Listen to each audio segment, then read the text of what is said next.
As he blocked the flaming arrows, he suddenly felt something moving beneath his feet. He jumped at once. The ground under him had opened up. While he was still in the air, he saw sharp blades below, and in that instant he thought, "If I fall down there, I'm dead." So he forced himself to recover mid-fall. He fought to land safely. The moment he touched the ground, he noticed a huge wave of fire rushing toward him. And just as the flames were about to hit him, he casually swept them aside. A path opened right through the fire. He walked straight through it. Because of his cold-blooded nature, his body developed even more resistance as he passed through. His heightened senses also increased again. After getting past the fire, something else came flying at him. But thanks to his sharpened senses, he dodged it with ease. A moment later, his stats suddenly started rising again. Then he came face to face with a moving figure. It punched him hard. The blow forced our hero to step back from the damage. He stared at the thing in front of him and quickly realized what it was. This enemy could copy his movements. It was called a copper scarecrow. The scarecrow copied whatever its opponent did. It could also attack from a fixed distance. As Yan Wu watched the puppet, he remembered that his brother had mentioned it before. This puppet could copy a player's skills. And once the scarecrow used a copied skill, its power became twice as strong. If players managed to defeat the puppet, they could enter the boss room. But if they failed, they would be bound by chains with a heavy iron ball. Yan remembered what his brother had said. There were only two ways to defeat the scarecrow. The first was to overpower it and destroy it. The second was to stab its weak point. So he did not hesitate. He immediately activated his skill, Dragon Visual Prowess, or as he called it, Dragon Eyes. The moment he stared at the puppet, he saw something black in the center of its chest. Yan realized right away. That was its weakness. Then the scarecrow charged at him. Just as its fist was about to land, someone suddenly shouted to him, "That puppet moves according to its sensor! Find the sensor and aim for it!" Yan dodged the attack just in time. After hearing that voice, he thought to himself, "So this must be the person I sensed earlier, when I activated heightened senses." He countered immediately, and while attacking, he thought, "I already know about the sensor." Then, with all his strength, he stabbed the scarecrow right in the chest. Since he hit its weak point, the puppet suddenly exploded. The person who had shouted could not believe it. He could not believe our hero had defeated the scarecrow so easily. Then Yan turned and looked at him. The boy felt fear at once. As Yan studied him, he thought to himself that he had identified the puppet's sensor using his heightened senses. According to him, this was not something ordinary players would know. He walked toward the boy and quietly wondered who this person was. The boy nervously asked, "What are you going to do to me?" Yan replied, "What do you mean?" The boy repeated himself, "What are you planning to do to me?" Yan answered that he had no bad intentions. Then he asked the boy how he had known about that thing. The boy looked confused. "About what?" Yan said, "How did you know about the puppet's sensor?" The boy seemed puzzled by the question. Then he explained that he could see the magical strings around the puppet. At that moment, Yan thought to himself, "Just as I expected, this kid really can see magic." In other words, he clearly had some kind of connection to magic. Yan then said he was interested. He wanted to know how the boy could see and control magic. So he asked him directly, "Can you teach me how to do that?" He added that if he learned how to control magic, it would help him a lot. The boy could barely believe what he was hearing. Then Yan added something else. The lessons would not be for free. He would pay him. Yan could tell that the boy seemed stuck in this part of the block and could not move forward. So as payment for teaching him about magic, Yan offered to help him escape from where they were. Then he asked the boy what he thought. After all, it was not a bad deal. The boy was stunned by the offer. Then Yan suddenly turned and started walking away, muttering that it seemed the boy did not want his offer after all. But the boy quickly stopped him. "That's not what I meant."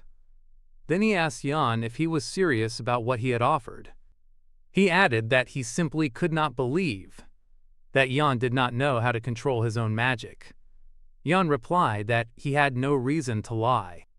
The boy still looked doubtful. He pointed at the shredded remains of the puppet and said he could not believe it. How could Yan defeat that kind of puppet if he could not control magic? In the boy's mind, no matter what kind of skill someone used against that puppet, it was usually hard to even scratch it. And yet this man had beaten it in only a few attacks. The boy kept asking himself, can this guy really not control magic? He stared at Yeon with growing curiosity. Who exactly was this man? A moment later, the boy finally made up his mind. He would teach him. He introduced himself as Yule and asked what he could do for him. Yeon explained the plan right away. First, he would clear a path for them, and Yule only had to do one thing: follow behind him.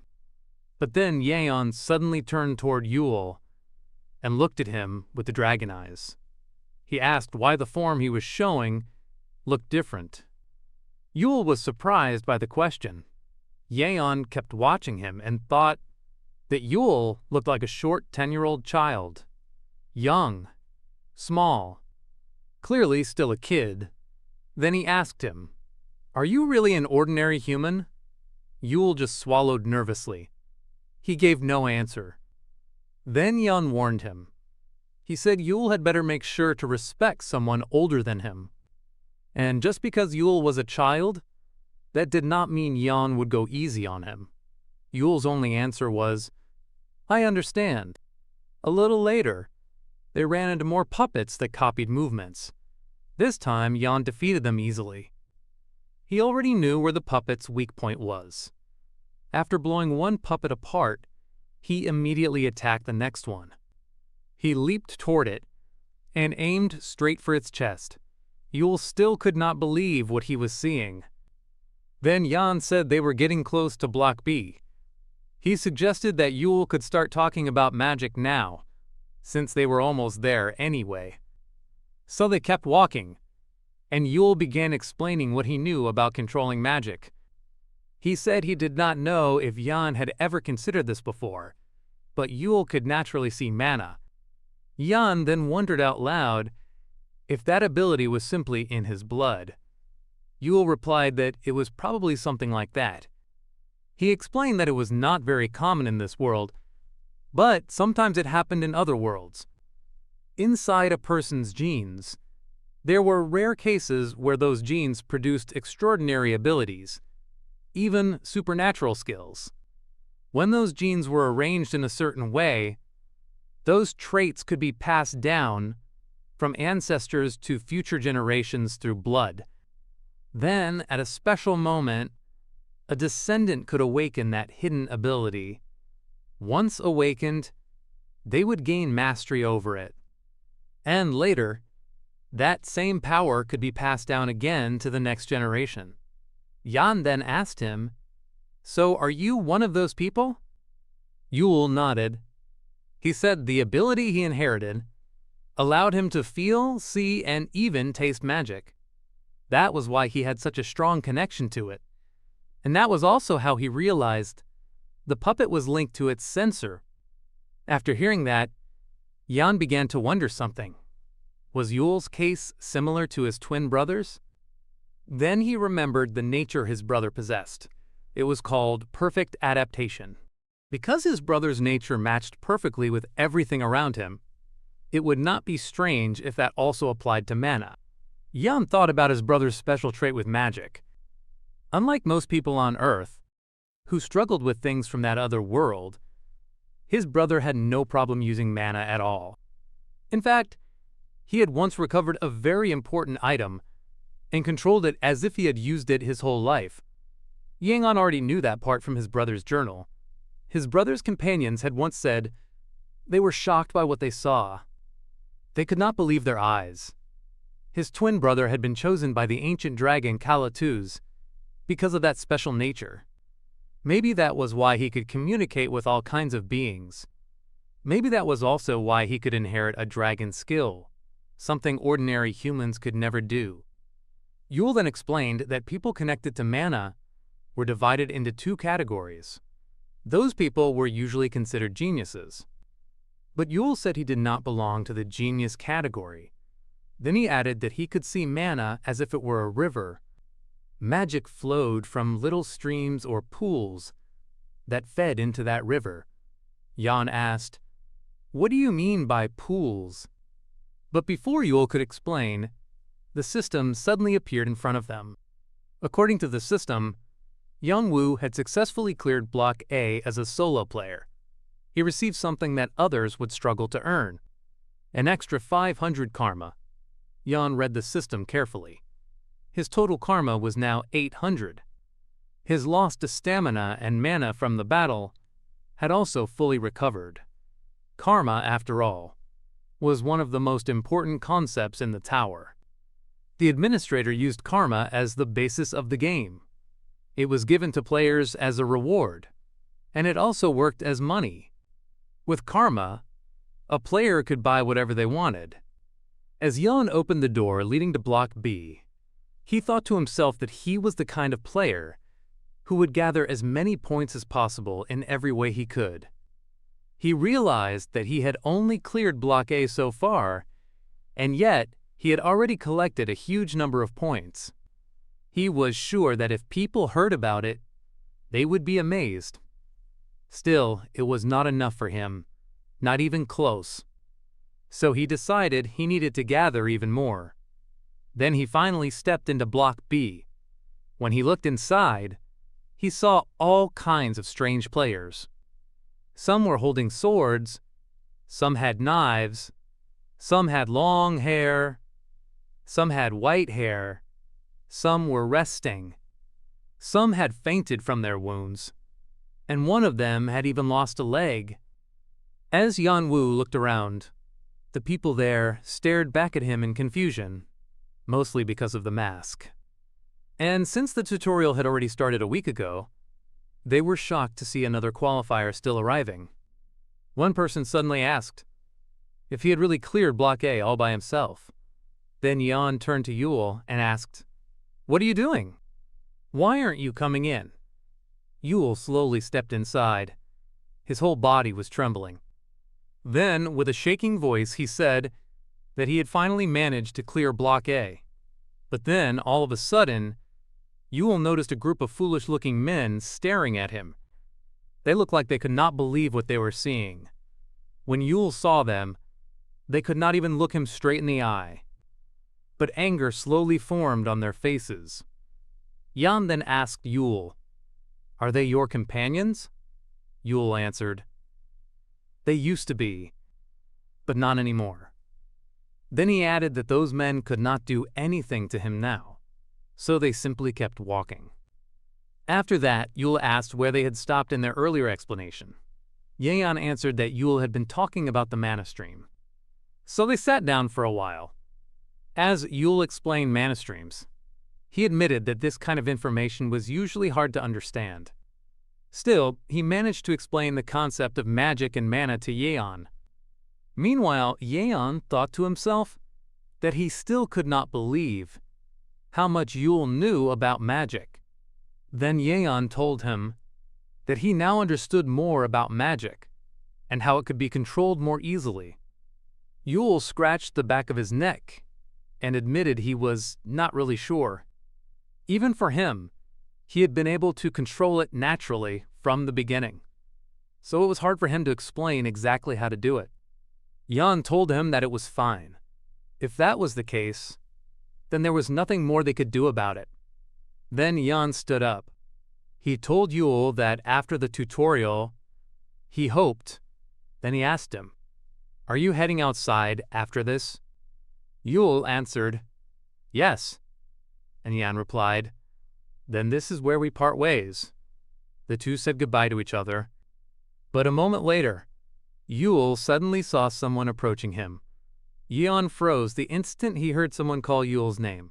Flashback. The man smiled and said, "I like the way you look at things. People like you have a big future ahead." Then he introduced himself. "My name is Bild. I'm an executive of Arangdan. I'll be in the Block B waiting room. If you want to continue, let's go together." The others were shocked. "Arangdan wants to recruit us? That Arangdan? The group that dominates the entire tutorial?" They moved forward, then something else had already happened. They found themselves surrounded by Scarecrow Puppet. One of them realized something. "We were wrong. These puppets are too strong. They're not easy to defeat at all." Panic started to grow. "If this continues, we're finished." Then suddenly, he got an idea. He slowly looked at Yule. In his mind, he thought, Yule can only analyze magic. He's useless in a fight. He just stays behind. So he made a decision. Without warning, he grabbed Yule. Yule was confused. "What are you doing?" But the man didn't answer. He suddenly threw Yule straight into the middle of 4 puppets. "Run!" he shouted to his teammates. "Let's go!" Yule's eyes widened. He couldn't believe it. "How could you do this to me?" He watched as they ran away, leaving him behind. "What do you want from me?" he shouted. "After everything, what is there left to say?" He had hoped to find real comrades, but instead, he found traitors. One of them asked, "How did you survive?" But Yule cut him off. "You don't need to know." Then Yule spoke again. "I don't know what you want, but just leave. You probably feel uncomfortable seeing me alive. And honestly, I don't want to see any of you either." The man replied, "Let's just pretend we don't know each other until the tutorial ends." Then suddenly, he bowed his head. "I'm sorry." Yule was shocked. The one who betrayed him was apologizing? What kind of nonsense is this? The man continued, "Please, just don't tell anyone. I can't explain everything, but whatever happened, please keep it a secret." Then all of them bowed. They begged. They apologized. But Yule's face turned cold. "I don't care what you're saying. Just leave. I don't ever want to see your faces again." The man clenched his fists. This can't end like this. In his mind, he thought, I already told Bild that Yule sacrificed himself. If he talks, I lose everything. If Arongdan finds out, I won't be accepted. Then another man gave him a signal. He understood immediately. He looked at Yule with cold eyes. It was hard abandoning him the first time, but the second time won't be. He glanced around. No one was watching. This place was isolated. Perfect. I'll just finish this quietly. Even if he dies, no one will know. Bill doesn't even know what Yule looks like. I'll just say he died in the boss room. Slowly, he reached for his weapon. But just as he was about to grab it, his eyes suddenly widened. A voice spoke behind him. Calm, cold. During the tutorial, Arangdan works closely with Blue Flower Island. That's where they pick new members. But the people there, they hate those with dirty pasts. The man turned around. Who's there? But before he could react, slash, his hand was cut off instantly. The fool screamed in pain so loudly that Yule turned around at once. The other 2 fools quickly moved to protect their friend, but the man with the severed hand kept screaming and screaming. Meanwhile, our hero had originally planned to head straight to Block B, but he could not ignore Yule. After learning that Yule had been betrayed, he started thinking, and the more he thought about it, the more he felt that he had to step in. He slowly closed his eyes. Because deep down, he already knew what people like that were truly capable of. He remembered his twin brother. His brother had no choice but to accept the swords of his own companions in his back. The two fools were shocked. They had not even noticed our hero appear. And as they looked at Yan Wu, they realized one thing. This man was not someone ordinary. Then our hero spoke. If you have the nerve to stab someone in the back, then you should also be ready to lose a hand. He even asked them what they thought about that. The fool with the severed hand exploded in anger. He shouted, asking who Yan Wu thought he was to cut off his hand. Then he rushed forward to get revenge. But just as the man's sword was about to reach our hero's face, Yan Wu grabbed his hand and twisted it hard.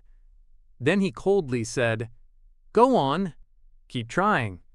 Our hero then said in a serious voice that he would slowly deal with him until he could no longer walk again. The fools became furious. One of them, the round-faced one, shouted that this had nothing to do with Yan Wu. So he demanded to know why Yan Wu was interfering. Yan Wu answered calmly, "You do whatever you want, so I'll do whatever I want too." The man's anger turned into disbelief. He could not believe that answer. Then Yan Wu ordered them to put down their weapons. The two fools hesitated. They did not want to lower their swords. But when our hero saw that they were still holding them, he tightened his grip on their friend's arm and said, "Drop them, right now!" The screaming man begged them to do it. He shouted at them to lower their weapons, so they quickly dropped them. Then the round-faced fool said that now Yan Wu should let their companion Cain go. Our hero just laughed. He called them idiots. Then he kicked Cain hard in the back. Cain screamed in pain. Tears and snot ran down his face. A moment later, he passed out because he could no longer endure the damage. Another fool, one with a long face, tried to speak. But our hero suddenly punched him. Because of Yan Wu's strength, the man lost consciousness at once and collapsed to the floor. The remaining two could not believe what they were seeing, but as they stared at our hero, anger quickly filled their faces. Without warning, the two rushed at him. Yan Wu calmly prepared for their attack, but he did not wait for them to reach him. Instead, he charged first. As soon as he got close, he readied his knife. Then, the moment they were in front of him, he slashed at their legs. Both men cried out in pain as the blade cut into them. Yan Wu wasted no time. He turned toward them again, rushed in, and punched them right in the face. Foam came out of their mouths. Then they also lost consciousness. Yule could not believe what he was seeing. As he watched our hero, he thought to himself that he already knew Yan Wu was strong. But now he realized Yan Wu was even stronger than he expected. Then our hero walked over to him. He noticed that Yule was drooling, so he casually wiped it off. Then he told Yule that from now on he would be able to live in peace. He also gave him some advice. Next time, be more careful with people. After saying that, Yan Wu turned around and started to leave. A moment later, Yule stuttered as he called out to him. Then he suddenly shouted his thanks to Yan Wu. He even added that one day, Yan Wu would become just like him. Our hero turned around again. Then he told Yule to visit the flower garden in the land of Prejia. Yule was shocked by the suggestion. Yan Wu added that the place would help him a lot. Then he turned away once more. This time Yule gathered his courage. He decided that he really would go to that place Yan Wu mentioned. The scene then shifted to a man who was smiling after watching everything. He woke up the person beside him and told him to stop sleeping and get up. The other person yawned and asked what he wanted, saying he had not even slept properly. Then the red-haired man asked if he had seen what just happened. The other one asked what he was talking about. So the red-haired man explained what happened to that arrogant group of men who kept acting tough because they hoped Orangutan would accept them. The other person said he had expected that. They were far too proud. He even said he knew that sooner or later they would run into someone stronger than them. According to him, he was never impressed by those guys to begin with. Then the red-haired man said something interesting. The one who beat those men fought them alone. That caught the other person's attention immediately. He could not believe what he heard. So he asked if it was really true that one man had fought them all by himself. The red-haired man said yes. And not only that, it seemed that this man had also cleared Block A all alone. The other person was impressed. He said that was an amazing man. The young one then thought about what the red-haired man had said. If that man had beaten people connected to Orangdan, then that meant the people in blue and white would definitely interfere sooner or later. The red-haired man replied that they were still only candidates of Orangdan. Then he suddenly leaned closer to the young one and made a suggestion. He asked, "What if you join me?" The boy did not understand what he meant at first. Then the red-haired man explained that since the masked man was a solo player, it was very likely he did not belong to any group. And a player like that was not someone you saw every day. The young one thought about the offer, but he said he was not so sure. After all, if they got involved, they might have to face the people in blue and white. The red-haired man looked confused and asked since when he had started worrying about things like that. The boy laughed. He realized the man had a point. Then the red-haired man asked again if he wanted to come with him. The boy replied that the red-haired man had a bad hobby. The red-haired man asked one more time if he was really coming with him. The boy stood up and said it was impossible. But then his expression suddenly changed. And he said that, just so you would know, I liked these kinds of things even more than you did. The scene then returned to our hero. He had now entered Block B, and the next test was about to begin. In front of him were 4 doors. He only had to choose one to start. As Yan Wu looked at the doors, he thought to himself that they were designed in a simple but cruel way. The farther the path, the harder the test. He remembered that his brother had chosen the blue door. He also remembered why. His brother had picked that door because he was thinking about his companions. He wanted to choose the easier path for them because he had already struggled so much in Block A. But much later, after a lot of time had passed, his twin brother discovered the secret of the tutorial. And by then, he deeply regretted that decision. Because in Block B, the item you received depended on the color of the door you chose. Our hero quickly made up his mind. He chose the black door. Because what he wanted was a dagger called Bittori's vampiric dagger. The moment he opened the door, the system appeared. It announced that our hero had entered the black route. Then the system gave him his mission. He had to cross the lake safely and reach the other side alive. This lake was called Xianzhongsu's Pond. It was said to have been created when the giant Mimir accidentally spilled some of the water he was carrying. Now, living creatures inhabited that lake. A moment later, our hero kicked a small stone into the water to test it. And just as he suspected, he was right. The water of that lake was not ordinary at all. Its density and pressure were far beyond normal water. An ordinary person would be crushed if they tried to step into it. So he immediately activated his dragon eyes. A moment later, he saw something that caught his attention. He pressed it right away. As soon as he did, something opened. A staircase appeared, leading downward. Our hero had discovered a secret place. He called it the Room of Ice and Fire. Because of that discovery, he earned 300 credit points. He did not waste even a minute. He immediately entered the dungeon. Inside, he found something called white moss. White moss only grew inside caves. People said it contained the power of the moon, but it tasted terrible. And anyone who ate it would get a stomachache. Many people said the black root was difficult. And that was true. But even then, there were many ways to overcome it. One of those ways was the power hidden inside white moss. White moss was a miraculous herb that held the power of the moon. That was why many animals fed on it. But white moss was not suitable for humans. Even if a human tried to eat it, the body would not absorb the moon's energy.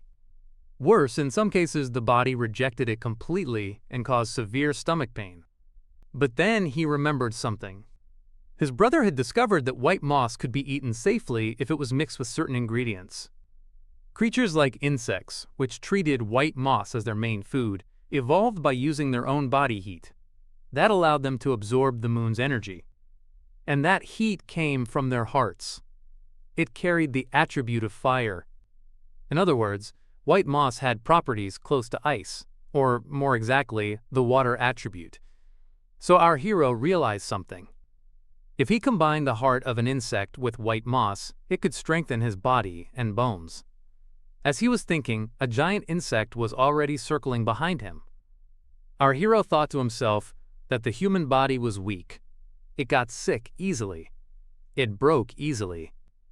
Meanwhile, the giant insect kept moving around behind him. He continued thinking, if he could gain a stronger physique, harder muscles, and a tougher body, then fighting would become much easier. And for that, he needed only two things: the beast's heart and the white moss. Suddenly, he threw his knife at the giant creature.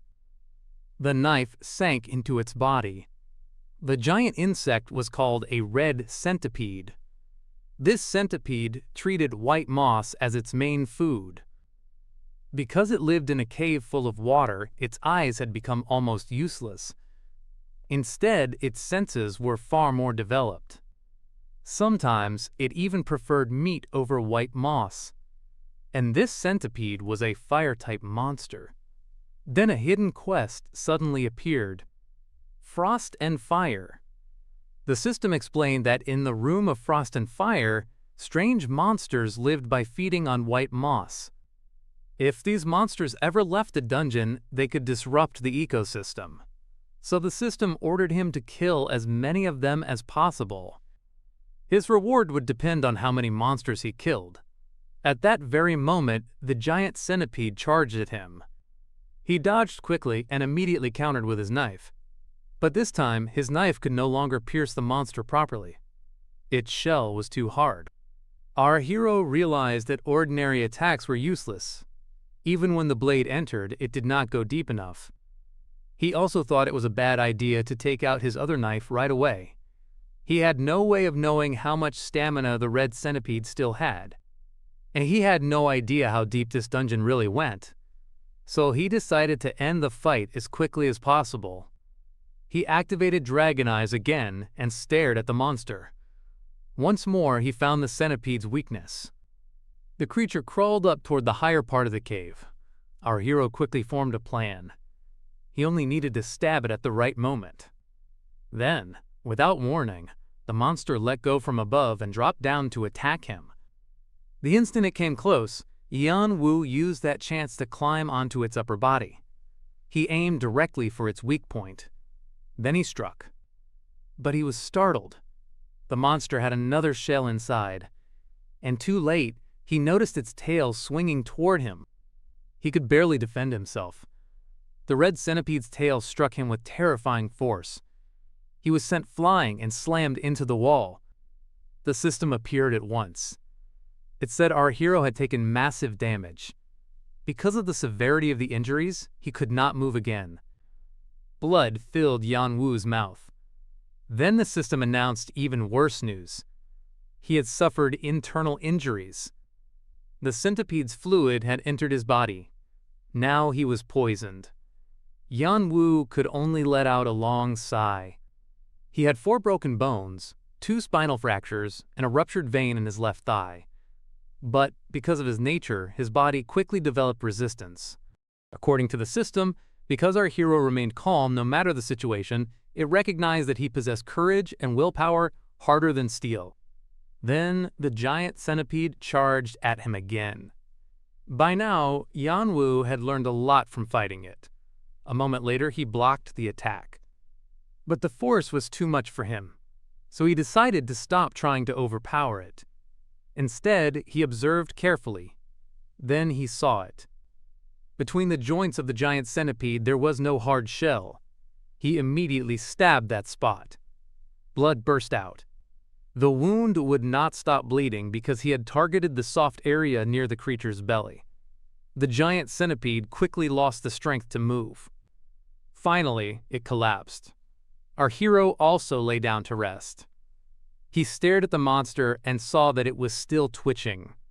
But a moment later, it suddenly died. Then the system appeared. It said he had successfully killed a monster that was considered impossible to kill. Because of that, he would receive an appropriate reward. He then removed his mask and looked down at the white moss on the ground. A moment later, he picked it up. Without wasting time, he ate it. Soon, he felt a round energy forming in his stomach. After eating the white moss, he immediately approached the centipede and stabbed it to take out its heart. He did not hesitate even for a second. He ate the giant centipede's blue heart right away. The scene then shifted to the waiting room. There, Bild asked the group of fools what had happened to them. The two men said nothing. As Bild watched them, he thought to himself that they had interrupted his meal while he was away. He had thought he had found strong men, but now, looking at them, he felt that something was very wrong. Bild became furious at whoever had done this to them. In his mind, that person had unbelievable nerve. Even knowing these men were under Orangdan's protection, he still beat them up. It was as if he did not care about Orangdan at all. Bild then asked his companion if the one responsible was the man wearing the white mask. His companion confirmed it. That was the one. Bild paused and wondered who that man in the white mask really was. Then he suddenly turned around. He had already decided. For now, he would find the man in the white mask, because he was boiling with anger. The scene returned to our hero. He had already swallowed the giant centipede's heart.